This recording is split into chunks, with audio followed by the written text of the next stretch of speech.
हमारे Indian meteorological department ने latest एक एडवाइजर जारी कर दी है जिसमें कि उन्होंने बताया है कि कुछ स्टेट्स जैसे कि हिमाचल प्रदेश, जम्मू कश्मीर, यूपी के एरिया में, बिहार के एरिया में, यहाँ पर उड़ीसा और तमिलनाडु के एरिया में काफी ज्यादा सीवियर बारिश हो सकती है।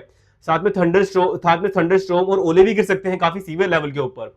तो आपने कभी सोचा कि अभी मई में इतनी गर्मी थी पहले कुछ टाइम अप्रैल में, और एकदम ही मौसम चेंज हो गया। चलो आइए इसकी ज्योग्राफी समझते हैं एग्जैक्टली हुआ क्या है। पहले मेरे सामने ना अब उन्होंने बताया कि अभी जो है वो वेस्टर्न डिस्टर्बेंस एक्टिवेट हो चुकी है। अभी हम जानते हैं पहले क्या होता है। देखो अफ्रीका के नीचे ना, अफ्रीका के एग्जैक्टली ऊपर एक जगह है जिसका नाम है मेडिटेरियन सी, और मेडिटेरियन सी के ऊपर यूरोपियन कंट्री लाइक करना शुरू होती है। अभी जो मेडिटेरियन सी है ना, यहाँ पर एक्स्ट्रा ट्रॉपिकल साइक्लोन क्रिएट होते हैं। इसकी लोकेशन इतनी तगड़ी है ना, इसके नीचे अफ्रीका में सहारा डेजर्ट है। इसकी जो यूनिक ज्योग्राफी के कारण ना यहाँ पर एक्स्ट्रा ट्रॉपिकल साइक्लोन डेवलप हो गए हैं। ऊपर ठंडा एरिया है, ठीक है। इसके कारण क्या है, यहाँ पर एटमोस्फेयर में ना क्लाउड्स क्रिएट होते हैं, और यहाँ पर हमारे लेवल पे ना एक विंड चलती है जिसका नाम है वेस्टर्ली जेट स्ट्रीम।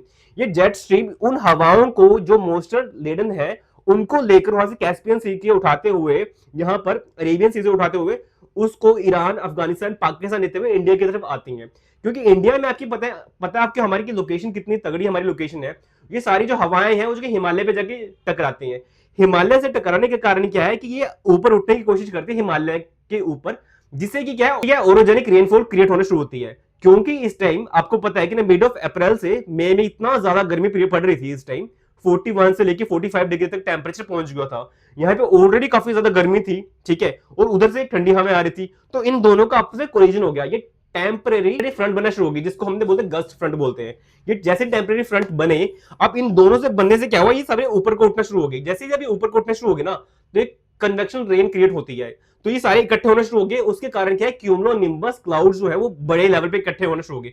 और क्यूमुलो निम्बस क्लाउड का ही कारण था कि इतने काले बादल क्रिएट हो गए थे चंडीगढ़ और कुछ नॉर्दर्न इंडिया के एरिया में, जिसमें कि 3 मई को लग रहा था कि पूरा रात ही हो गई है सुबह के टाइम में। ये मेन रीजन था। अभी इतनी तेज बारिश इसलिए होगी क्योंकि जो विंड्स है वो काफी फास्ट आ रही हैं, काफी एक्टिवेट हाई हाई लेवल पे एक्टिवेट हो चुकी हैं। इधर से कुछ बे ऑफ बंगाल से भी कुछ मॉइस्चर कंटेंट को क्रिएट खींच रही है अपनी तरफ से, उधर से अरेबियन सी से खींच रही है। इसीलिए इन डिफरेंट डिफरेंट स्टेट्स में बारिश होने की ज्यादा संभावना है और काफी ज्यादा लेवल पे बारिश होगी। Thank you.